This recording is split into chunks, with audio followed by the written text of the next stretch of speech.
to another week of fun and exciting and informative and educational events with Celebration Magazine Live. Today, we have an extremely important, I feel, topic being presented to us from North Dallas Bank and Trust. We have Kirk Dixon here with us. Now, Kirk Dixon, he has been with North Dallas Bank and Trust for 24 years and has spent 35 years in banking. And he is North Dallas Bank and Trust's Senior Vice President and Senior Corporate Security Officer. So we got somebody pretty important in here with us today. So Kirk, take it away. Thank you so much, Zoe. Appreciate everyone being here today. Again, this is a very, very important topic of a lot of the scams that we're seeing at the bank, and they're really on the rise. It just seems like people take advantage of any of the situations like COVID. I'll talk a little bit more about, and just natural disasters that happen. And again, they're just crime does pay is what we're finding out. And so I'm going to go over a lot of these scams, and hopefully you have kind of as a reference sheet, or Zoe will make it available to you, these top financial scams. Perfect. And this is something that will hopefully be useful for you, but it's also something that you can share with your friends and family, people at church or whatever, just to help get the word out and hopefully help save them from incurring a loss as well. Again, we've had a lot of customers that have fallen victim at North Dallas Bank, and we have stopped a far greater number that have come in trying to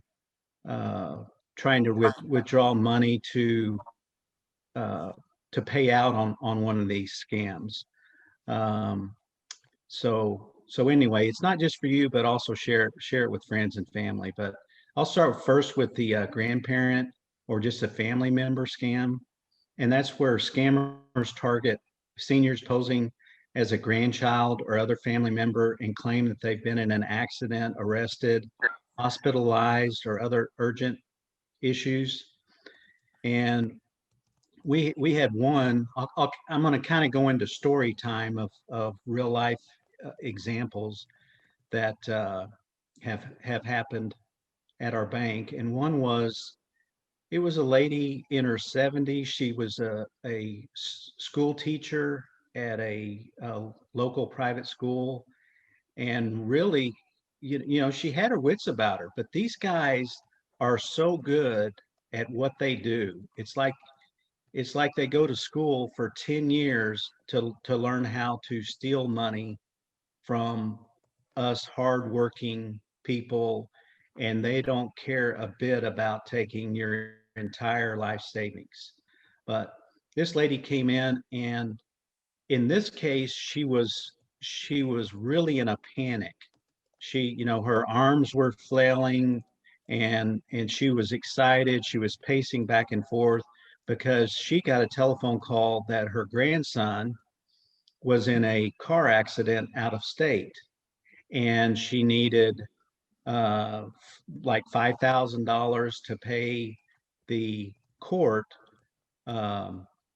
for the damages that were caused. And she really was not going to take no for an answer. But I had been through several of these and some other examples that I'll share with you. And the approach that I take at the bank is, you can get as mad as you want. You can find if you have a rock, you can throw it through this window over here, but I'm not going to let you have this money. And let's go in and talk about it. So we talked about it. She just insisted that they're so convincing. And then she had it in her mind, it was 100% her grandson was in a car accident out of state. And I asked her, do you have your grandson's phone number saved in your telephone? And she said that she did. And I said, do you mind if I try to call him? And I did. And he was having lunch up in Plano. And I said, hey, this is the deal. Um, your grandmother thinks that you were in a car accident, and can you talk to her and let her know that you're safe? And even then, I turned the phone over to our customer, and she was kind of arguing with her grandson. No, you were in a car accident. And finally, the grandson said, Grandma, send me the $5,000. And then that sobered her up, and she realized that it all was a scam. And we laughed and exchanged hugs, and everything was great. But she, like I say, she had it in her mind that he was in an accident. And all these scams kind of play off of, there's just variances between them. Like it might be someone calling, posing to be a grandson or a grandniece or something along those lines, and maybe they got a DWI. Um, and what happens on this DWI is grandma or grandpa, you need to go get money from your bank. You need to go to Target, and they like iTunes gift cards, and then call out the numbers on the card, and then that money is spent. I'm told within just a matter of an hour or so. They deliver it to other people within this organization, that once they get the gift card numbers, they go out and purchase uh, various product, oftentimes Apple iPhones or iPads, and that type of things that they can easily uh, resell. But it it sound when we sit back and think about it for a minute, when we're not under the panic of a loved one has been, hurt, they have a DWI or whatever the case may be, who the judicial system does not work, that you Mm. send gift card numbers to a police officer, is one of them, to the court, to a lawyer, and that type of stuff. When they're in jail, they need to be bailed out, and that's the way that process works. So um, we had one where they they one of the tornadoes that hit Florida, and it was in the news for several days of the damage that was done and that type of thing. Like I say, they play off of current events. And grandson was stuck in Florida and could not get out, and needed the wire transfer sent or money sent through Western Union, or again numbers from the gift cards. And we had one that they were longtime customers, very successful people, probably in their 70s, and their son-in-law uh, supposedly called the father-in-law, who banks with us, and wanted like $75,000 for a repair of a car accident. And please, when this guy is pretending to be his son-in-law, please don't tell anyone else. Or the cases of the grandparent scams of the grandchild, grandma, please don't tell anyone. Don't tell mom and dad. They'll be so mad at me. Please help me out, and this type of stuff. They coach them along to where they know if they got mom or dad involved, more than likely, it, you know, they can call them up, and the scam will not go through. But anyway, that he came into the bank, wanted $75,000, and he's talking on the phone with the supposed son-in-law, and the son-in-law allegedly had been drinking, crossed the middle line, hit another car, and damaged or totaled this expensive Mercedes Benz, and they needed 75,000. You know, and it's kind of funny how they could come up with an estimate, when this happened so recently, and it just happened to be that round number of 75,000. But he again did not. He was hook, line, and sinker on this deal. Was upset with me because I wouldn't let him have the money, and he was told not to contact anyone, and he was reluctant in contacting. In fact, I think our bank contacted his wife, who contacted the son-in-law, and the son-in-law came up to the bank and said, "Father-in-law, I'm fine. That never happened." And he was just an inch away from walking out the door with 75,000 in cash. So again, it happens over and over. Um,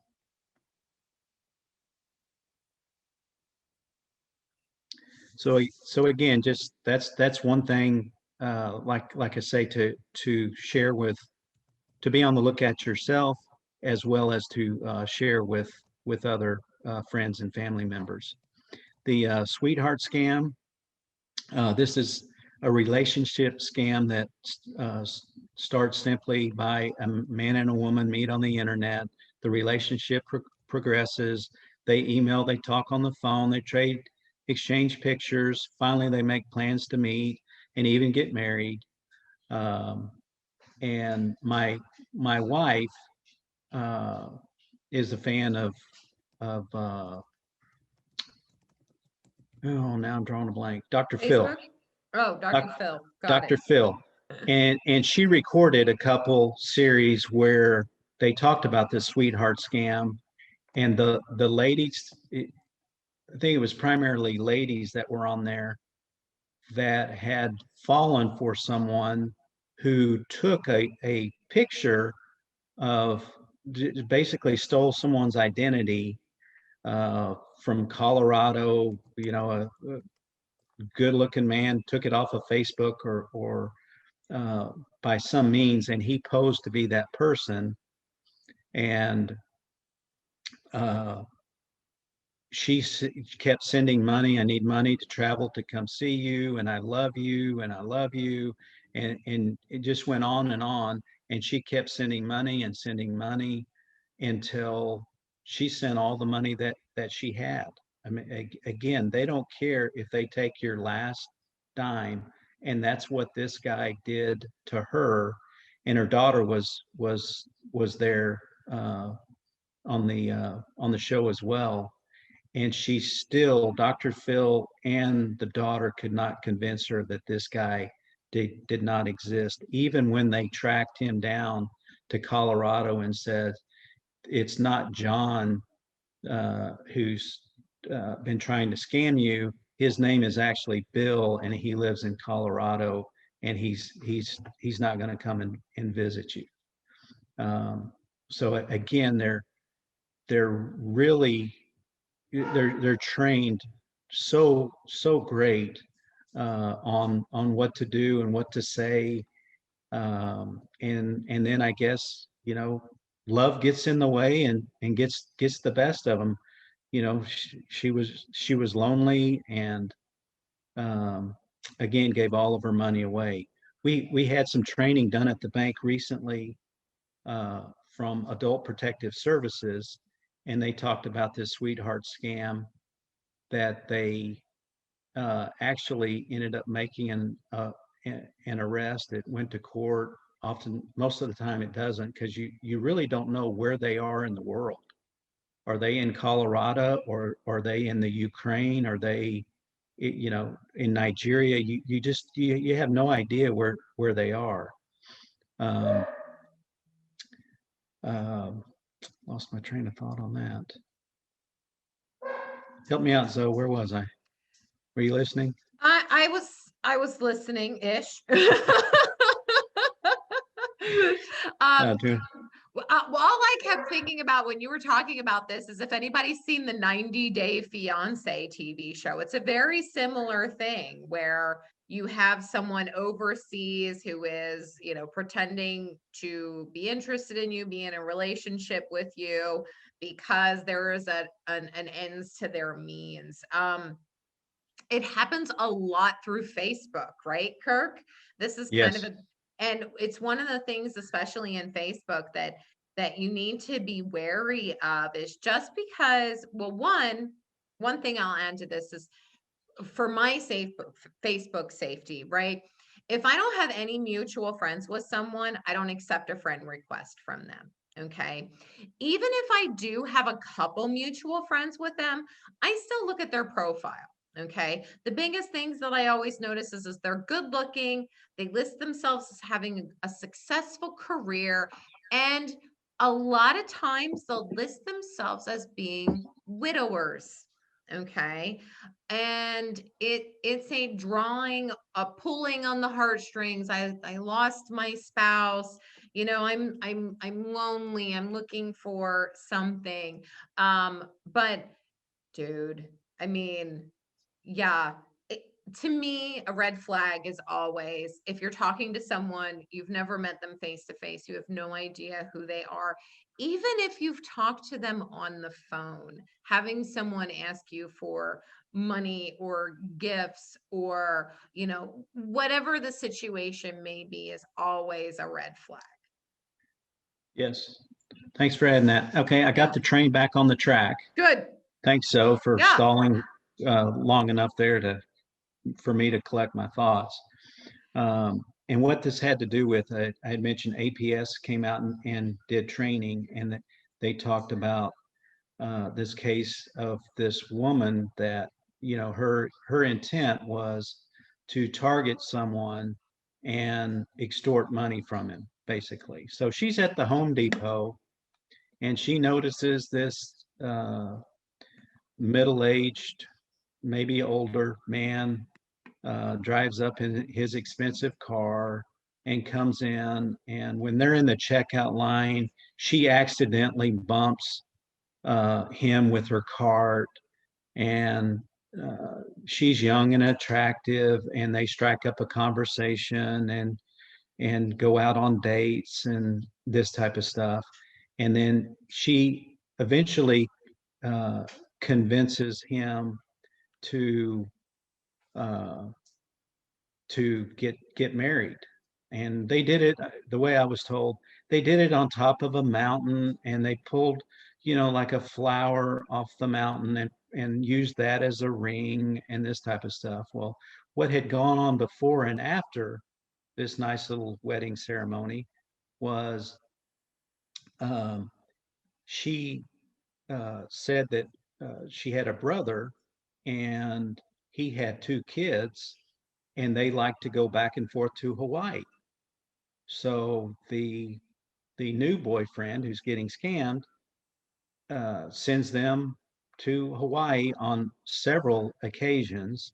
Mm. And of course, you need money to, when you're in Hawaii and that type of thing. She needed money here in stateside, and it ended up being like $650,000 or something in that number that she extorted from him. And it turns out brother was actually her husband, and it was their kids that were getting flown back and forth to Hawaii.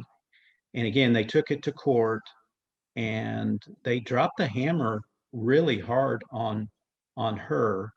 I don't know, it was like 5 years in prison or a pretty good number. But anyway, it wiped out quite a bit of his money. So again, you just don't know who's on the other side of the email, and it can be someone other uh, than who you think it might be. So a reputable dating site uh, might be the better way to go. But I wouldn't spend too much money sending them money because they want to come see you, and they need the money to get here, but they never seem to make it here. Hmm. So uh, anyway, that's really about it on the sweetheart scam. The antivirus scam. A fraudster contacts the victim claiming that they are a well-known computer or software company and have detected a virus on the victim's PC. The fraudster advises that the virus can be removed for a small fee with a payment by either credit card or online money transfer. The fraudster then requests remote access to the victim's computer to install antivirus software to remove the virus. Unfortunately, the fraudster uses the access to use the victim's account information, steal money, or commit identity theft. Identity theft.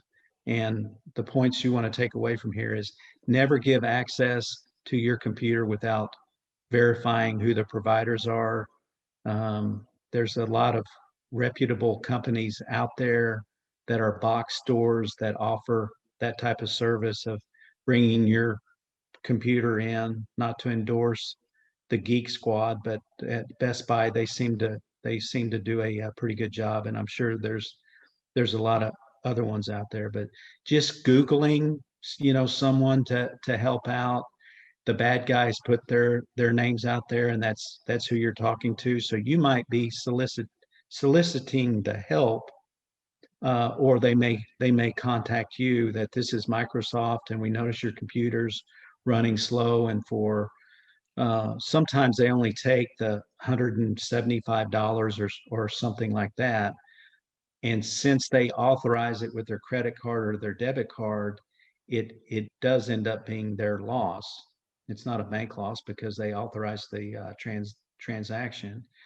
And then sometimes these are even escalated where once the bad guys inside your computer, they put in malware and key logging information as well, to where the in ransomware, that everything gets locked up on the ransomware until you pay them more money.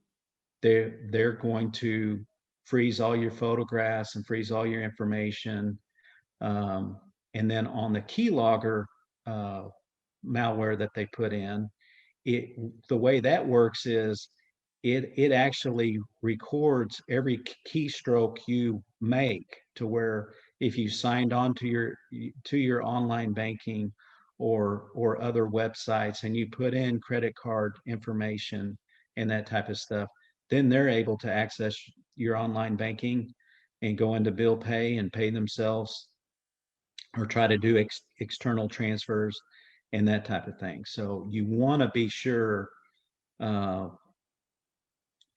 sure who you've got. And again, maybe going to Microsoft's website, or again, someone very reputable, not just Googling, my computer's running slow, and then a lot of names pop up. And on the Amazon scam, uh, one of the most recent scams happened to consumers who needed help with returning a product purchased through Amazon. The Google search showed the Amazon customer support phone number as listed there. Later, they found out that it was a fake phone number, and fake fake phone number was one of a dozen scam phone numbers cleverly positioned and posted on many internet sites, including Amazon.com, by criminal gangs to lure unsuspecting consumers. So you should never look up Amazon customer service number online. All returns are processed through their website. Hmm. Know that Amazon will never send you an unsolicited message that asks you to provide sensitive personal information. For example, your social security number, tax ID, bank account number, credit card information. or ID questions like your mother's maiden name and passwords. Know that Amazon will never ask you to make a payment outside their website and will never ask you for remote access to your device. So please keep all this in mind. You might get telephone calls that they try to trick you into giving up personal information. IRS, I think we're going to talk about here in a minute, but the IRS never calls you. They do everything by mail. Um, so the bank, wherever you bank, and hopefully it's soon to be North Dallas Bank with 5 convenient locations. Um, your bank is never going to call up. They've got all your information, so there's no reason for them to ask you for that information from you.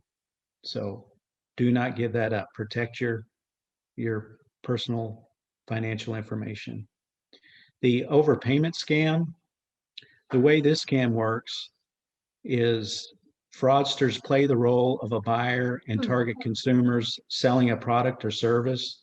The buyer sends a seller a legitimate looking check, usually drawn on a well-known bank, for an amount higher than the agreed upon price. They contact you with an explanation for this overpayment and instruct the seller to deposit the check and wire back excess funds.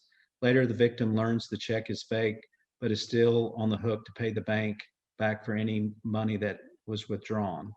So do not trust online employment agencies offering you a new job, or sellers providing you with a bigger payment, asking you to send back a portion via wire transfer, Western Union, or some of the gift cards.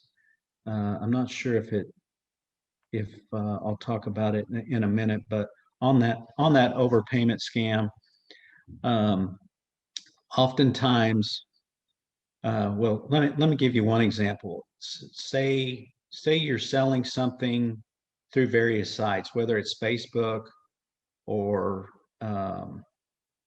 Craigslist. Craigslist. Thank you. Mm-hmm. I get up about 5 in the morning, and that's when my day starts. So about this time, I start winding down a little bit. It's nap time. Yeah, but anyway, so say you're selling something on one of these sites. What they do is they say they want to buy it, and say it's for sale for $500. They might send $1,500 and say, "Oops." And again, there's 10 variations or more of, my secretary made a mistake and sent you 1,500 instead of 500, and I need you to gift card back to me, or wire transfer, or Western Union the money back.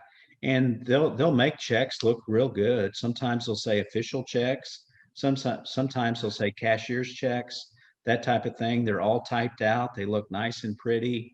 I mean, there's call centers all around that all they do is answer these ads, and then the back of the house sends out all these checks, oftentimes UPS or FedEx or something along those lines.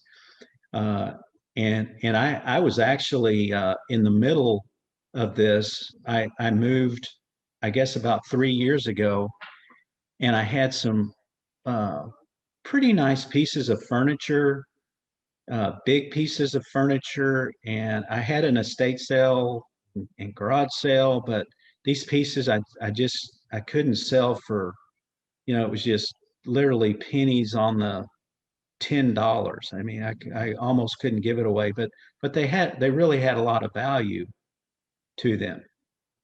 And a couple of the pieces probably weighed, at least 150 pounds. And so I thought, well, I was running out of time. I thought, let me put this on Craigslist. Um, and when I put that ad on Craigslist, I got 12 replies in 10 minutes. Mm-hmm. And the common thread was, and they all were scams. No, nobody, I couldn't sell it on there either. No one wanted this furniture. I should have sold it just for firewood. But some funny things about that that I found interesting. I mean, I could smell it, I could sniff it out immediately. Number one, I don't know about you guys, but if you see something for sale for $500, I might ask, will you take 350 for it? And the other thing is these uh, I guess they were text messages. They came from Houston, California, Philadelphia, Florida. I mean, it was just it was the entire country. And I'm like, who would spend $500 to have this 150-pound piece of furniture shipped to California? Lord knows what that would cost for the shipping.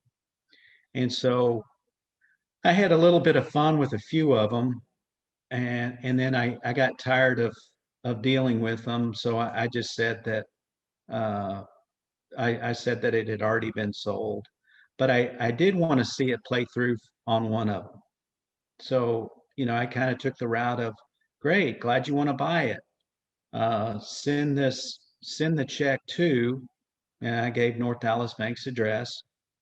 I didn't want to give my own address.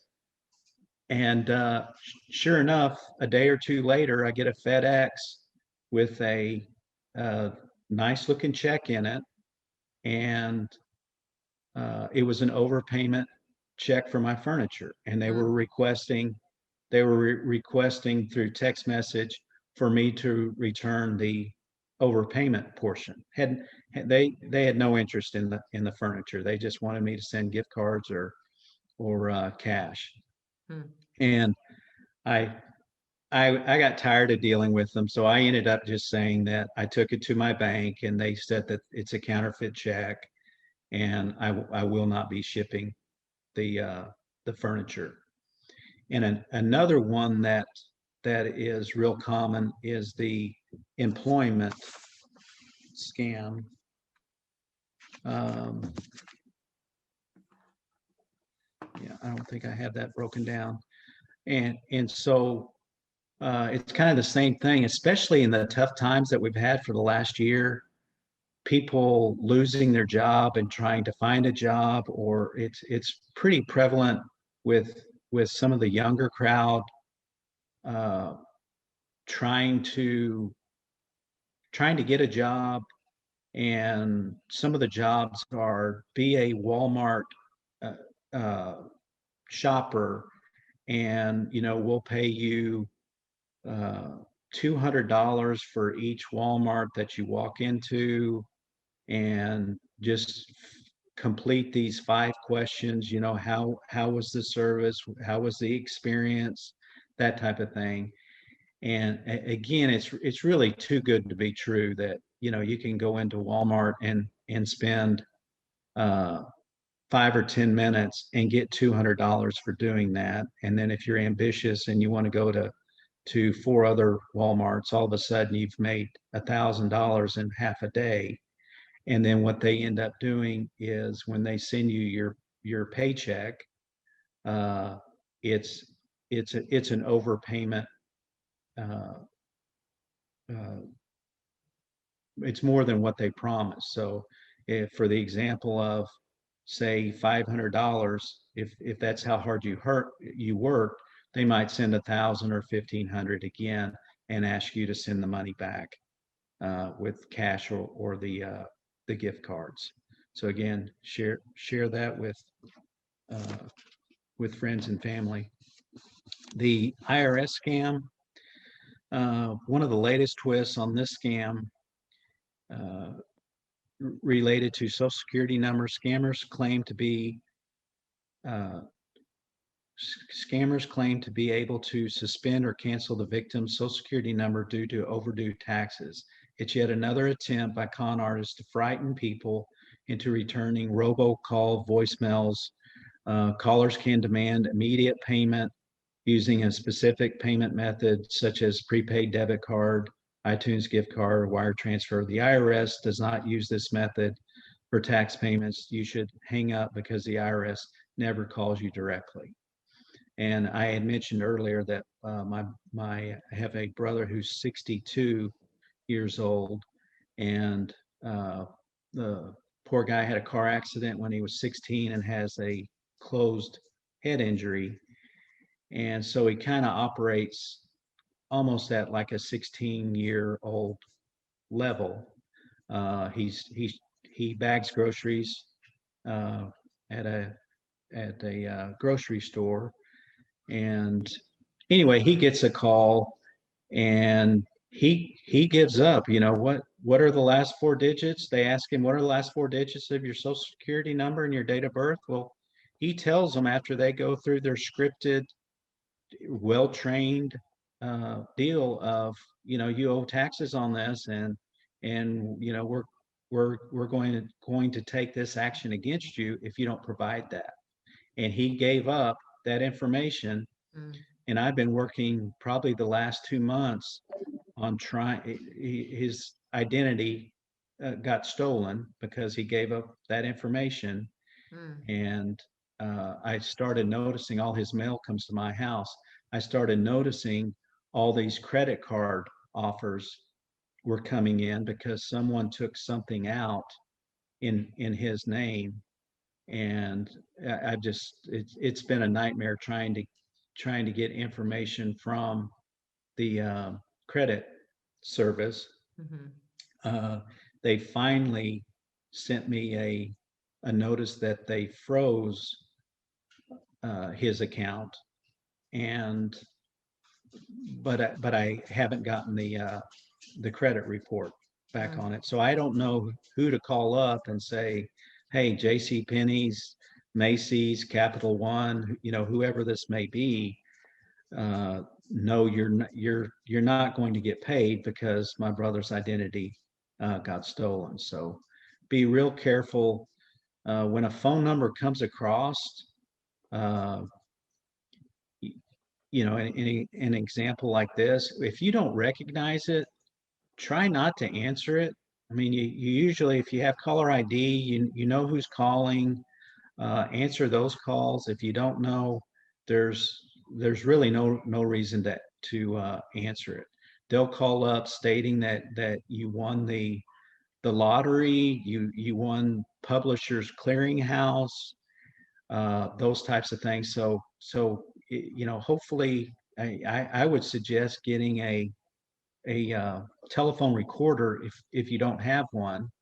And if it's important, they'll leave a message, and you'll be able to call them back. But do it with caution and care. Um, but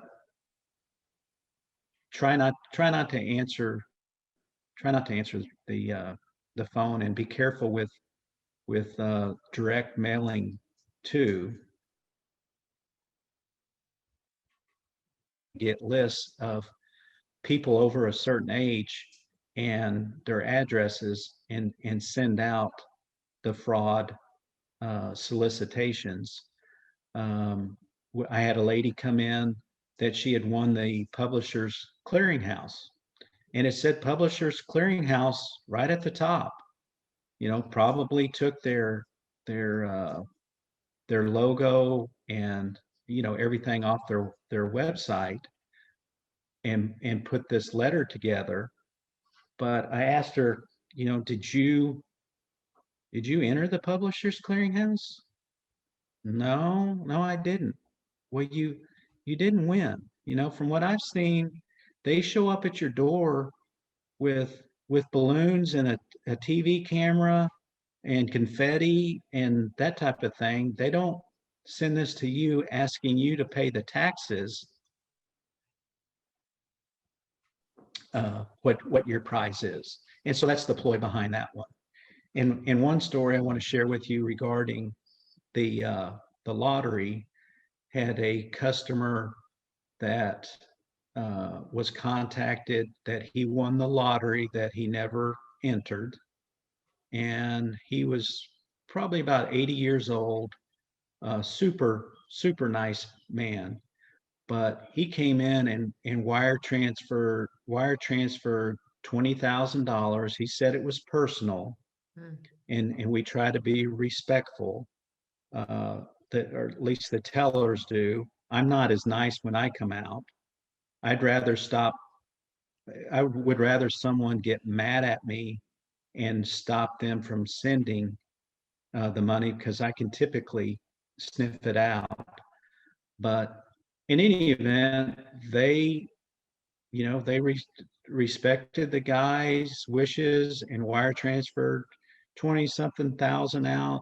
He came back the next day and wire transferred about the same amount a second time. Later that day, he came in again and wanted to wire transfer, I think, $1,800. And then they all this, one, maybe two, no, definitely not two, definitely not three. So I get involved. And this guy he used to play he was a lineman for the SMU football game back in the day. And really, really big guy. And I didn't know if he was, going to beat me up. But I take him aside to an office, I got to know him, and he was just a giant teddy bear, as nice as he could be. And I told him that he was being scammed. And it seems like I got through to him. Okay, Kirk, I think you're right. I think I am being scammed. Well, then he comes in the next day trying to send him more money. And the first day I met him, he told me about this nice gold and silver collection that he had, and talked about them maybe coming to his house. I'm like, John, you do not want them coming to your house. Oh, I've got a gun. And it's like, no, you don't want a gunfight at your house, and you don't want to lose this stuff. And then he would come in and he would just flat out lie to me that he needed money. The drive-in would call me and say, John's out here and wants $5,000. And so I would walk out there, jump in the truck with him, and we'd have a nice conversation. And he would say it was for medicine for his wife, or SMU was having a class reunion or football reunion or something, and he was in charge of it. John, they take credit cards for this stuff. They'll take a check. That you don't need to take cash to them. And again, he's not being truthful to me. But what he ended up doing is he had money in our bank and two other banks, and we basically shut him down. And some of that money he moved to his other bank because we wouldn't let him have it. And he ended up sending, between the bank accounts that he had, the cash, he sent his gold and silver collection to Jamaica. Wow. As to try to get this lottery winnings, so he could help out so many people. I can help out my church. I can help out my family. And I think part of it is, gosh, I've already spent $200,000. I can't stop now. And they know exactly what to say. When I had that first conversation with him, I bet his phone rang 15 times. And finally I answered it. Do you mind if I answer it, John? And said a few foul things to the person on the other end, but it didn't do any good. He ended up sending about $500,000, his total life savings, had to sell his house, and he's now living with his daughter. Wow. And so in the back of my mind, I always have John in mind. And so when I'm I think about John and the money he's lost, and I'm doing my best to try to keep this person from losing their money, just like I would my mother. And they get upset with me, and that's fine. There's some new law that went into effect in September of 2017 that allows us to investigate these things a little bit further before we give money out. And I have exercised that a whole lot of times, and I'm pretty close to batting 1,000. But if I can save 9 people money, but one of them is actually legitimate, then and they get mad, I'm okay with that batting average. If they want to wire transfer to, Sewell Cadillac to buy a new car, hey, great, congratulations. But when it's to Joe Blow in Milwaukee, who he ends up sending it to Jamaica, Mm. um, it's going to be, I try to make it a little bit harder to send that out. On the COVID-19 scam, again, they look at current events like the hurricane in Florida I had mentioned, but customers get contacted by fraudsters who impersonate government agencies such as the CDC or other healthcare organizations. They purchase products and services that can prevent, detect, or cure coronavirus. You should never purchase unapproved or misbranded products or services over the phone or online. And this information came out probably, I would say, 2 or 3 months ago. And since then, I'm still getting notices that people are being contacted by mail and telephone, that they're able to get you in line quicker. We talked a little bit about this at when the call first came on, Mhm. as far as getting COVID vaccinations. Um, and so they they think of ways to uh, we can move you more towards the front of the line, and this is going to cost you X amount of dollars. And I think most of us, if it was actually legit, we might consider getting a vaccination today if it wasn't too unreasonable. But what they're going to do is send you something, sugar water in a vial and a needle or something along those lines, and take your money. So and a lot of what I want you guys to take away today is, if it sounds too good to be true, the old saying, it probably is. Um, and also other things to take away are, do not click on email attachments or links and that type of thing. I delete so many of the emails that I get at the bank, and they might be legitimate, but when it says click here, no. And on my phone, my personal email and text messages, click here for your $500 Walmart gift card. And then they're fishing for information. They want me to provide information and that type of thing. How are we doing on time, Zoe? We're doing pretty good. We're at almost 3 o'clock. I guess, let's see if we have any questions from the group. How does that sound? Sounds good to me. Okay. While we're waiting to see if we have any questions come through, I've got it pulled up here. I'm gonna stop the screen share here, and I'm gonna put myself side by side with you, Kirk, so we can be on screen together.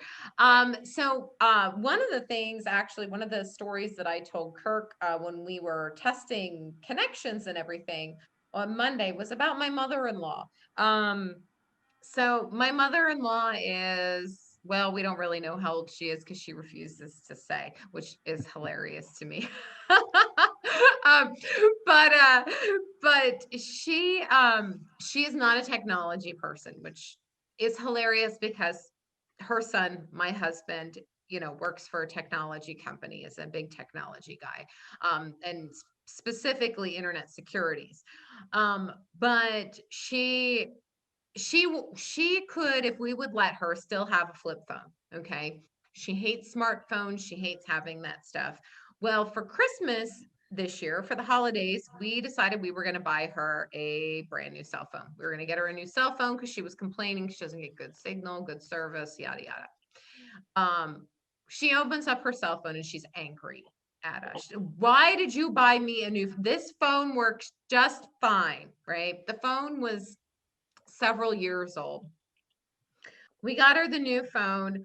I'm not kidding. Just a few days ago, she came to me and said, "Oh my gosh, thank you so much for my new phone. It tells me when I'm getting spam calls." So one of the things that your new updated technology can do, if you have a newer cell phone, is it'll identify scam likely is what'll show up, or spam risk will show up on your cell phone. And she was like, it saves me, you know, it saves me so much time because I'm not answering those phone calls all the time and I don't have to worry about that anymore. So sometimes that fighting against the advancements in technology, sometimes you need to go with them because it's going to help make your life easier. um, Interesting. All right, Kirk, I'm gonna leave this one up to you. So I got a direct message Well, from. one thing here real quick, Zoe, Mm-hmm. and along those same lines, you know, whether it's the whether it's your home phone or a cell phone, if you don't recognize the number, don't answer it. Let it go Yep. to voicemail. Yep. And again, if it's important, they'll either call back or they'll leave you a message. But I get calls constantly, and I register to be on the do not call list, but I still get all these calls. Sometimes I'll answer them, and there's nobody on the other end. Yeah. Another point I want to make is um, the the bad guys can make a telephone number uh, appear any way they want it to. They Mm-hmm. can make it appear Internal Revenue Service. So if you look at your phone or caller ID, they can spoof it to where it says Internal Revenue Service.